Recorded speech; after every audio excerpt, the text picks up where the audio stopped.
Spain and a driven 100. Where's Plato? Mike, that's Jason on the phone. He says he's been delayed, he can't make it. You're kidding, we need to get on with the show. Where are we going to find an English-speaking TV presenter out in Spain?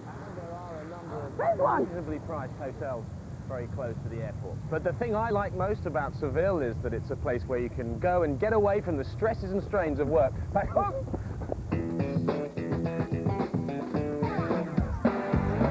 Yep, car enthusiast Jamie Thixton joins the driven team while Jason's off on touring car duty. The car dumping epidemic. Tonight we launch our campaign to rid our streets of abandoned vehicles. The marketing men go mad with the new Daihatsu YRV. But first, time to put the British winter behind us. Jamie joins Penny and me for a Spanish-driven 100.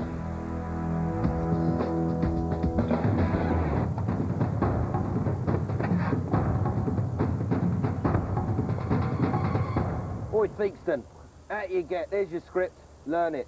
Right, this week it's compact executive saloons, one of the most cutthroat areas of the car market, and Audi are hoping to crack it with their brand new A4. But can it beat the benchmark Mercedes C-Class or the surprisingly good Volvo S60? Your turn. To find out, we're going to see how they handle on these twisty Spanish streets and how gutsy they are on the open road.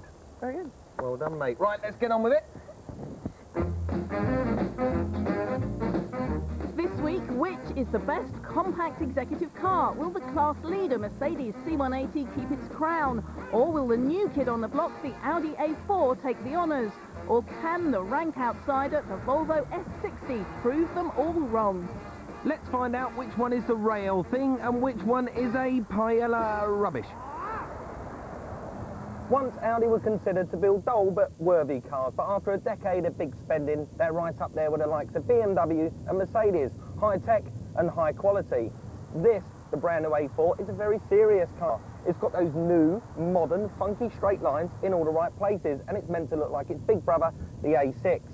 The next generation of Volkswagens are going to share this car's underpinnings, so it's big news for the motor industry too, and Audi hope to have overcome a couple of problems that beset the old A4, like lack of rear legroom and its unsporty drive. Well, give us half hour, a couple of twisty Spanish roads, and we'll get back to you with that one. So, I get the Volvo. But don't forget that Swedes are open-minded, uninhibited and sexy. So out goes the safety deposit box styling, and in comes page 3 curves. Sporty rides, coupe looks, and a price tag breathing down the necks of Audi make it a pretty impressive package. Also, Volvo is now owned by Ford, so this is their first attempt to appeal to the upmarket company car buyer. When the all-new Mercedes C-Class turned up last year, it had had a radical rethink. For a start, it looks lovely, just like a scaled-down S-Class, which is beautiful. Most C-Classes were sold with automatic gearboxes, but Mercedes say with the new gearbox, new steering and new brakes, they've turned it into a real driver's car. And of course, it's rear-wheel drive, unlike the Volvo or the Audi. And for real enthusiasts, rear-wheel drive is where it's at.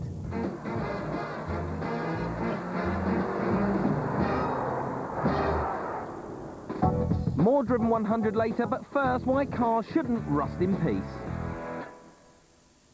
Dashes to dashes, rust to rust. We celebrate your brake mileage, your 3 cup holders, your Alcantara seats. We love our cars, we do. We even give them names. So when they die, it would be nice to give them a decent send-off, wouldn't it? But what do? We do this!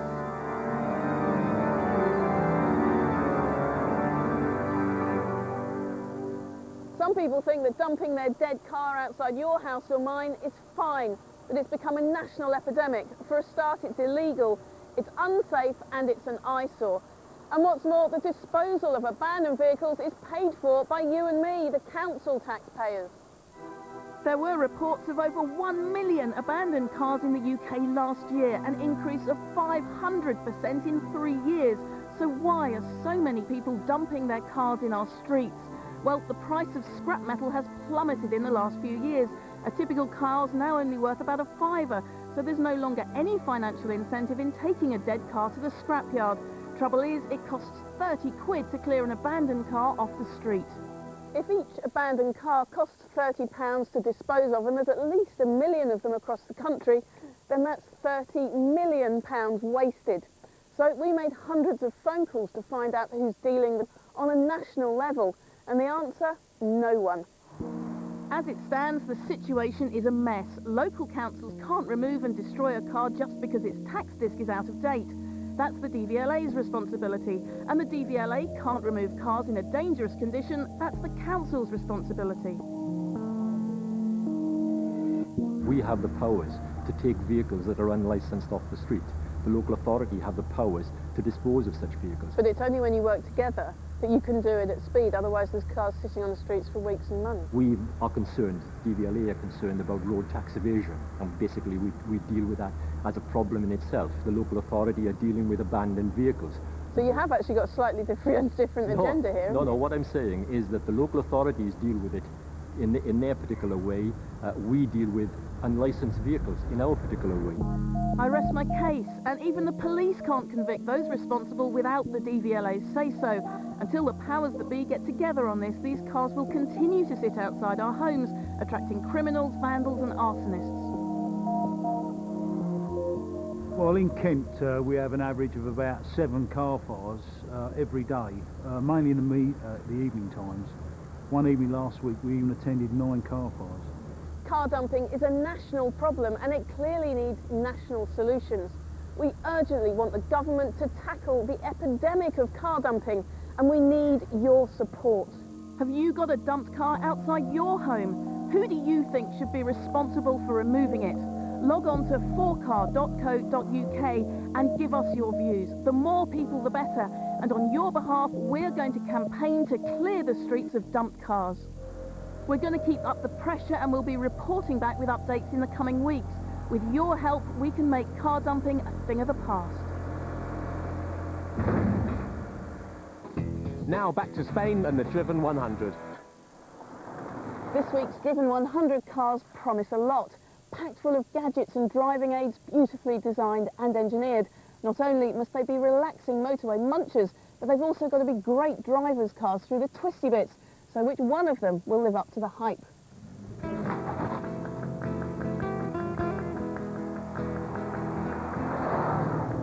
Right, so we're in the new Audi A4. Now this car's got a 2-litre, 20-valve front-wheel drive engine. It pushes out 130 brake horsepower. Which should get you to 60 miles an hour in around 9.3 seconds with a top speed of about 130 miles an hour.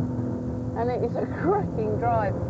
The new A4 is just packed full of electronic gadgetry to get as much traction as possible out of the car, so much so it feels like a 4-wheel drive car. There's no body roll at all through the corners, and just to prove it, here's a nice one. Yeah, careful, please. It is a sporty ride. It's quite a firm ride on the road. The engine is noisy, but the gear change is brilliant, the steering's precise. It's also very comfortable, Pen. I've got these nice sculptured seats in the back, and I've got a bit of room there. And it rides very well, however, it's a bit harsh. The engine's noisy. I like that. It's sporty, and it keeps you involved in the drive. But would you want that on the motorway, though? That's the thing. It's a good point.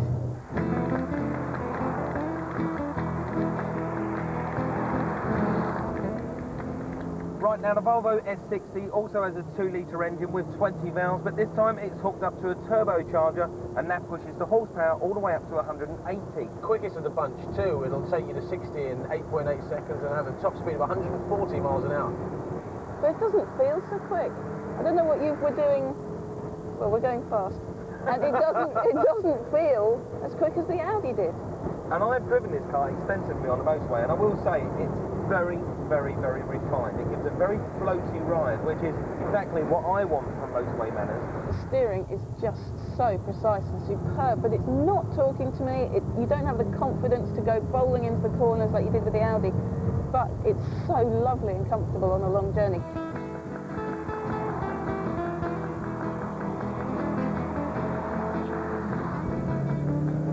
Right, the Mercedes C180 has also got a 2-litre engine, however it's down on valves at only 16, and it's also got the least horsepower of the three at 129. Slowest off the block too. It'll take 11 seconds to get to 60 miles an hour, but if you fancy taking it back to its spiritual home, it'll do 130 on the Autobahn. And it really does feel the slowest. The pedals are very long and spongy. The gearbox is a nice 6-speed gearbox, but it's not quite as flicky as you'd like.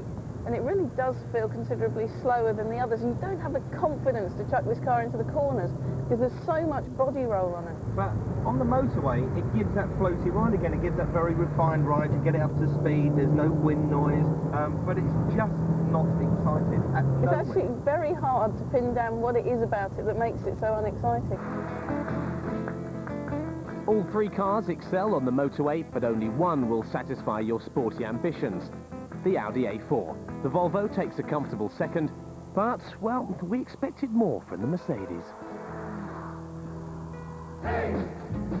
After the break, Mike gives you tips on a great second-hand alternative to this week's Driven 100 cars, an old-shaped BMW 318i. I'll also be checking out the new Daihatsu YRV. And I'll be trying to escape to my own show. Oh, no, you won't, Fixin', or it's back in the boot for you.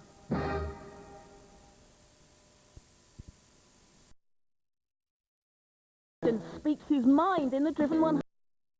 The used executive car for buying on a budget. But first, marketing men go mad on the Daihatsu YRV. And the scissors are selling out really fast. Now next up we have this beautiful Framerama. Hand sculpted and shopping channels, eh? What they like. They use all these trumped up words to make the stuff they're flogging sound even more exciting than it really is. Oh, here we go, look at this clown. Available in all sizes and a choice of different materials, including gold iron, silver rats, and the ever popular platinum. Really is quite. See what I mean? But do they really think we're going to fall for it? Well, judging by the latest offering from Daihatsu, they think so. Yes, allow me to introduce a Daihatsu YRV or young recreational vehicle. The advertising is stuffed full of flowery words that describe its features. Apparently this range-topping 11.5 grand mini MPV boasts such wonders as stadium seating, a steer shift system and a panoramic roof, would you believe? It also boasts double wedge, whatever that may be. Big words, but is the YRV clever? Time to find out. In standard form, it's a bit cheaper than the Toyota Yaris and uses a version of its fantastic 1.3-litre variable valve timing engine. It comes with 3 different gearbox options, a 5-speed manual, a 4-speed also, or this, the F-box. Here it's an ordinary automatic, nice and smooth and perfect for those town journeys. But press the steer shift button on the steering wheel and you change gear just like a Ferrari or an Alfa Romeo. Yeah, nice idea, but steer shift doesn't quite hit the mark. You see, on a Ferrari, you get a pedal to go up on the right and a pedal to go down on the left, not both up and down on both sides of the steering wheel. If you're turning into a corner and changing gear at the same time, you could get your knickers in a bit of a twist. But for the love of me, I can't understand why we've got steer shift on a tall-sided vehicle like the YRV, because it's hardly a sports car in the first place, is it? On to the next staff name, your very own Wembley in the back. Well, with the stadium seating, the rear seats are raised higher than those in the front, and there's actually loads of room for heads and legs. They also recline, fold, slide and come out. In the boot, these flaps fold forward, though I have no idea why. And this tray comes up, giving you somewhere to hide your platinum Framerama. Anyway, that's the stadium seating done onto the double wedge. What on earth is that? Surely that must have something to do with aerodynamics or at least increasing downforce. Well, sadly not. Double wedge just describes the shape of the car. It's where the door skin meets the window. Double wedge. That's it. Honestly, that is it. Am I being too hard on the YRV? Trouble is, when you're up against cars like the Fiat Punto, Peugeot 206 and the Toyota Yaris, you've got to be very, very good. Sure, it's easy to drive, but the ride's a bit choppy and it all feels a bit tinny. But I'm pleased to say it's some new materials up here on the dashboard rather than the elephant hide that we're all used to. The aftermarket stereo is a bit of an afterthought and it has the smallest buttons known to man. And why pay 295 quid for this panoramic glass roof when you can't even open it? Well, maybe I'm just too old for this vehicle. You see, it is a youth recreational vehicle after all. Rubbish. My gran would be happy to drive this car around, and that's where Daihatsu have gone wrong with all that marketing spiel.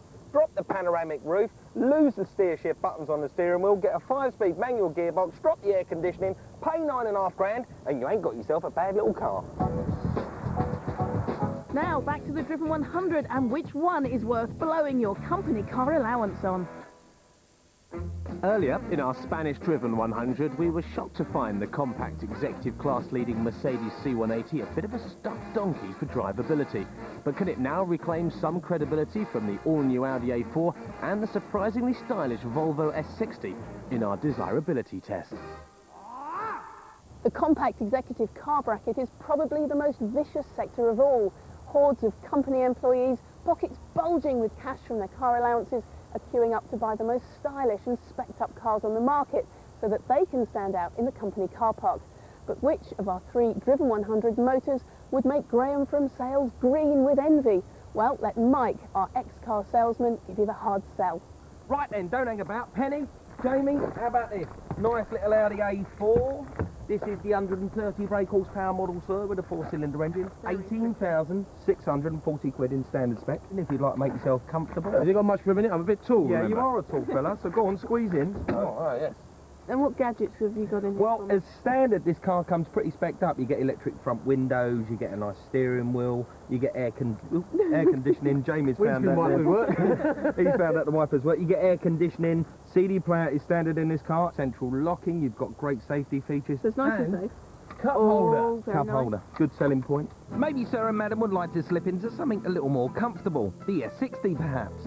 Well, it looks like the Volvo designers have got a square box and got the brass file to it and rounded it off a bit because it's a just very cute looking car these days. Gorgeous. You like it? It's very nice, yeah. Is this the same price as the Audi? It's 19,995 quid. However, it comes with an options list longer than you. It's got everything the Audi's got and a bit more besides.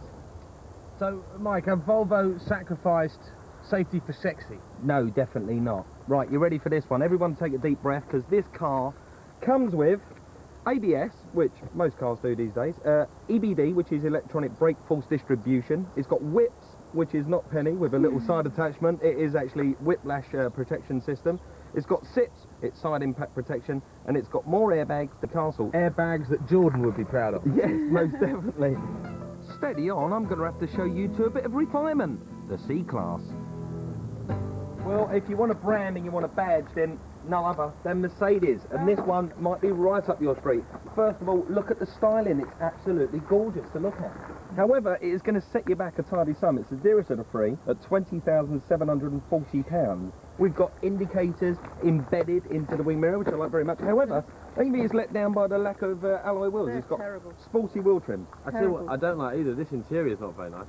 It's very silver, isn't it? It is very silver, very grey, but don't, you know, be disheartened. It's got some nice stuff, this car. It's got ABS and BAS, which is brake assist. It's got driver's airbag, passenger airbag, and curtain airbags. But it doesn't seem to have as many features as the Audi or the Volvo, though, does it, really? No, it hasn't, but it has got that 3-pointed star on the steering wheel, and you have got another gear to play with in that gearbox. It's a 6-speed gearbox. So, guys, I've finished my sales pitch. What's it to be? The functional Volvo, the sporty Audi, or the kudos of the Merc? Well, you see, you say the kudos of Mercedes. I have to disagree. In this company, it's completely overshadowed by 2 other cars. And it's not what you expect from a Mercedes. And a standard, there's not much there. Audi, fantastic standard package, but there are so many more tricks and gadgets and safety features on the Volvo standard that I would go for the Volvo. So you're going to have the Volvo, Yep. Jamie? I agree with Penn about the Mercedes. I'm not entirely convinced it's a great car. It does look like a German taxi to me. I think when I sat behind the wheel of the Audi, I really felt like I wanted to drive it. It was a close call because I think the Volvo looks great too, but I'm going to go for the Audi. So I'm a happy bunny because it looks like I've managed to flog 2 cars, one to each of these. But as for that old Mercedes, as impressive as it is, I'll have to get it down the auction. For the very best prices available this week on our 3 compact executive cars, check out the bargain price finder at 4car.co.uk. Can't stretch to a new motor? Mike's got a suggestion. At around 20 grand, this week's cars are definitely first-class travel. But if you're clever, you can upgrade to business on economy class money. Take the BMW 318, the blueprint for the compact executive saloon. This 92 model comes with alloy wheels, sunroof and electric windows. The first thing to check is the mileage. Don't be fooled by a digital dashboard. It's very easy to get a laptop under the bonnet and get that adjusted very quickly. It's very important you buy one of these with your eyes. So look out for wearing on the steering wheel, on the gear knob, and down here on the seat bolster. It's also important you take this car for a test drive. Get it in all the gears, up to fifth, and listen out for a whining in the diff. The lump has got variable valve timing, so it doesn't need to be revved hard, and that usually means it can last forever. However, listen out for a ticking noise coming from the top of the engine. The unscrupulous seller could tell you that that's just the tappets that need adjusting, but common to this car, it could also mean the camshaft's worn and on its way out, and it would need replacing, and that costs up to 500 quid. Prices for 318s range from around 4 grand for an older car like the J-Reg we found, and up to 11 grand for cars just before the shape change. SEs cost a little more. If you get a good one, it could last forever and ever. I give this particular car 7 out of 10. Talking of scores, let's get back to the Driven 100. So, time to find a winner in our Driven 100. 25 points on offer in each of our 4 categories: drivability, desirability, practicality and cost of ownership. Volvo first, with drivability. As comfortable cruisers go, it would be hard to beat the S60. So it was nice and quick, the engine was good, the engine was smooth, but I thought it was a little bit loose on the handling. It wasn't that communicative to the driver, So what would you go I'd say We'd possibly go with 18 or 19. 19. 19. Okay. Would agree with you. And how about the new improved Audi A4? It felt like a different class of car that we were driving. It didn't feel like an executive car, it did feel like a sports car. The best driver's car here, 20. Now the C-Class. You know, it's okay on the motorway, it's okay through the twisty bits, it's not brilliant at anything. It's not bad, but it's not Great. brilliant either. Yeah. A Commodore Garden 18 for the Mercedes. Now, desirability and the S60. I never thought I'd actually ever desire a Volvo, but I do now because they have made a cracking looking car here. A stylish 16 for Volvo. And the Audi? I think Mercedes and BMW could be playing catch up to this Yes, car. I absolutely agree. 19? 19. 19. Now, how should we score the slightly disappointing C-Class? The problem that I have with it is you open it, you look inside and you go, oh my goodness, 16. Jamie's got a point there. Mercedes take note. Now practicality and the Volvo. What I really like about this car is that it's a perfect commuting car for work. As soon as you've taken your suit and tie off and you got home, it's also a great family car. The versatile Volvo scores 19. Now the Audi. You spent a little bit of time when I kidnapped you from the airport in the boot of this So car. how is it in the boot? It's great, thanks a lot. I need to talk to you about that. Anyway. Although you can fit a TV personality in the boot, it's nowhere near as practical as the Volvo. 16. And the Merc? I think it's more practical than the Audi, but maybe not quite as practical as the Volvo. Well, let's go 17 then, yeah? Yeah. Agreed. Now, it's not the Costa Brava, it's the Costa ownership. And although the Mercedes sells at 2 grand more than the Audi, all 3 cars cost under 55 PML to run. So 17s all round. Now it's time to name the good, the bad and the ugly in our special Spanish Driven 100. In third place, it has the badge, the style, but unfortunately not the points. The Mercedes C180 is no longer the class leader with 68. Wafting into a commendable second place, the cute and comfy Volvo S60 earns a deservedly high 71. And in top spot this week, the new Audi A4. Even in base form, it's well-spec, stylish and sporty. A highly accomplished 72. We're a lucky bunch, aren't we? 5-year choices we had in this sector were the likes of BMW and Mercedes, but now we're spoilt for choice. Mercedes has become complacent with the likes of Volvo and Audi leaping ahead. The Volvo is a very good car indeed, but there's only one car here that satisfies all of our requirements.